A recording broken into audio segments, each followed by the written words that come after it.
अगर आप किसी कंपटीशन एग्जाम की तैयारी कर रहे हैं तो आप एकदम सही जगह पे हैं। हम आज लेकर आए हैं बहुत ही इंपॉर्टेंट टॉपिक ध्वनि से, क्योंकि ध्वनि जो है ऐसा टॉपिक है जिससे परीक्षा में विज्ञान का ये जो टॉपिक है ना वो जीके के रूप में सभी परीक्षाओं में पूछे ही जाते हैं। तो आपको दो चित्र दिख रहा होगा। एक तो ये 19 वाइब्रेशन पर सेकेंड और 20 वाइब्रेशन पर सेकेंड है ना। तो दोनों चित्र देख के बताओ किसकी आवृत्ति ज़्यादा है, फ्रीक्वेंसी। तो एक सेकंड में कितना कंपन करता है वो किसी वस्तु की आवृत्ति होती है, तो 20 ये ज़्यादा है ना। एक सेकंड में 20 कंपन। तो चलो आगे हम डिटेल में और अच्छे से पढ़ते हैं, आगे देखते हैं। ये आपका, और ये अगर आप चैनल में नए हैं तो प्लीज़ लाइक सब्सक्राइब शेयर और कुछ कमेंट भी कर सकते हैं कि आपको क्या अच्छा लगता है और कहाँ पर आपको समझ नहीं आता है, तो हम उसके हिसाब से थोड़ा सुधार करेंगे। अब टाइम वेस्ट नहीं करते हुए हम अपने प्रश्नों की ओर चलते हैं। ध्वनि उत्पन्न करने का मुख्य कारण क्या है? ध्वनि मुख्य कैसे उत्पन्न होती है? कंपन के कारण उत्पन्न होती है। ध्वनि कैसे उत्पन्न होती है? कंपन के कारण होती है। पक्षियों के गले में ध्वनि उत्पन्न करने वाला अंग क्या कहलाता है? उसको बोलते हैं सीरिंग्स। क्या कहते हैं? आगे देखते हैं। ध्वनि का माध्यम में संचरण किसके द्वारा होता है? तो यह अनुदैर्ध्य तरंग के द्वारा होता है। ध्वनि किस माध्यम में सबसे तेज चलती है? ध्वनि जो है ठोस माध्यम में सबसे तेज चलती है। परीक्षा में ध्वनि की आवृत्ति भी पूछा जाता है, आवृत्ति की इकाई है ना, उसकी इकाई है हर्ट्ज। आगे चलते हैं। वह ध्वनि जिसे मनुष्य सुन सकता है या उसकी आवृत्ति की सीमा।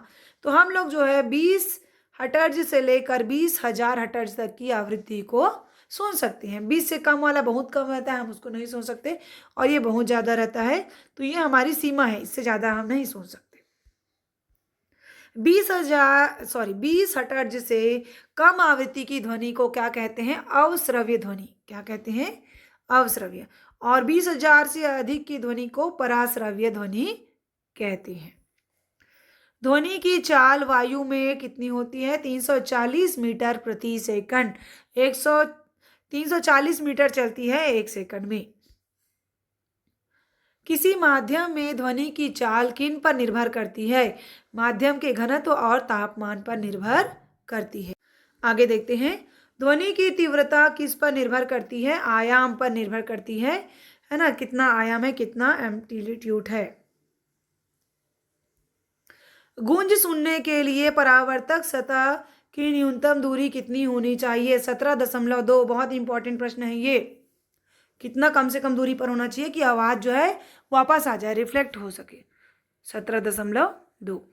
कितना समय अंतराल होना चाहिए हमको आवाज को सुनने के लिए? 0.1 सेकेंड। कुआं वगैरह में जाते हैं तो देखिए कैसे आवाज रिफ्लेक्ट होता है, क्या आता है वही।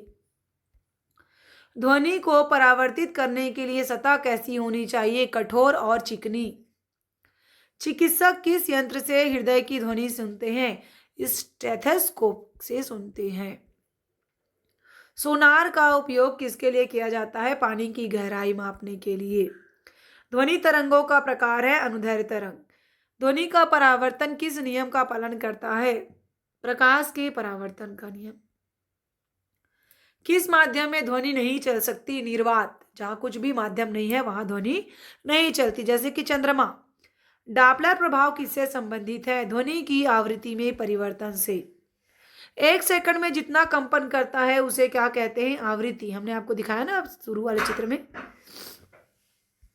तरंग की ऊंचाई किसे कहते हैं? आयाम को कहते हैं। ध्वनि का पिच किस पर निर्भर करता है? ध्वनि का पिच जो है आवृत्ति पर निर्भर करती है। अधिक आयाम वाली तरंग कैसी ध्वनि देगी? तेज ध्वनि देती है। चमगादड़ किस प्रकार की ध्वनि को सुन सकते हैं? तो वो पराश्रव्य 20,000 हर्ट्ज से अधिक की ध्वनि को वो सुन सकते हैं। ध्वनि किस रूप में संचरित होता है? ध्वनि हमेशा ऊर्जा के रूप में संचरित होता है।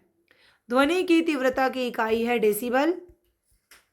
0 डेसिबल किसका सूचक है? तो ये जो है सुनने की न्यूनतम सीमा का सूचक है। ध्वनि के तरंग दैर्ध्य की इकाई है मीटर। आगे देखते हैं। समान आवृत्ति और आयाम वाली दो तरंगे मिलने पर क्या होता है? अनुनाद होता है, रेजोनेंस जिसको बोलते हैं ना।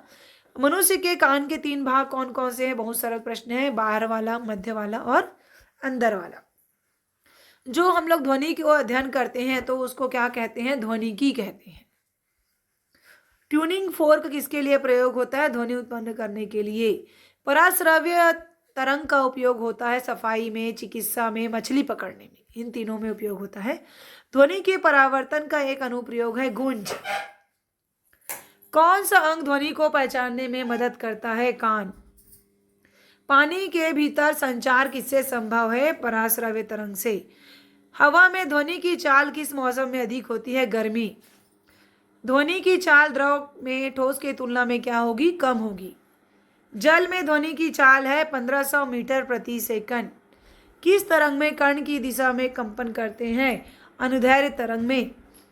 किस तरंग में कर्ण तरंग की दिशा के लंबवत कंपन करते हैं? अनुप्रस्थ तरंग में।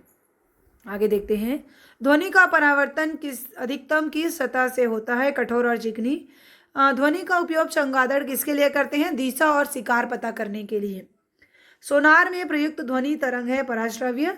ध्वनि तरंग का एक उदाहरण है वाणी, हम लोग जो बोलते हैं वो। ध्वनि तरंग में संपीड़न और विरलन क्या है? उच्च और निम्न दाब क्षेत्र। आवृत्ति बढ़ने पर पिच क्या होती है? बढ़ती है। एक ही पिच पर लेकिन अलग अलग वाद्य यंत्र से ध्वनि अलग क्यों लगती है? स्वर के कारण। ध्वनि की गति किससे नहीं बदलती? आवृत्ति से नहीं बदलती। मनुष्य में ध्वनि के पिच को कौन प्रभावित करता है? स्वर तंतु की लंबाई, मोटाई और तनाव। आगे प्रश्न है, इंपॉर्टेंट है ये। महिला की आवाज पुरुष की तुलना में पतली क्यों होती है? क्योंकि उनके स्वर तंतु छोटे होते हैं। इसके उल्टा पुरुषों की आवाज महिलाओं की तुलना में कैसी होती है? भारी होती है, स्वर तंतु बड़े होते हैं इसलिए। कौन सा जंतु इंफ्रासोनिक तरंगों का उपयोग करता है? हाथी। तो थैंक यू सो मच बच्चों, कैसे लगा आपको वीडियो? प्लीज़ प्लीज़ आप कमेंट जरूर करें और लाइक करें तथा शेयर करें। Thank you.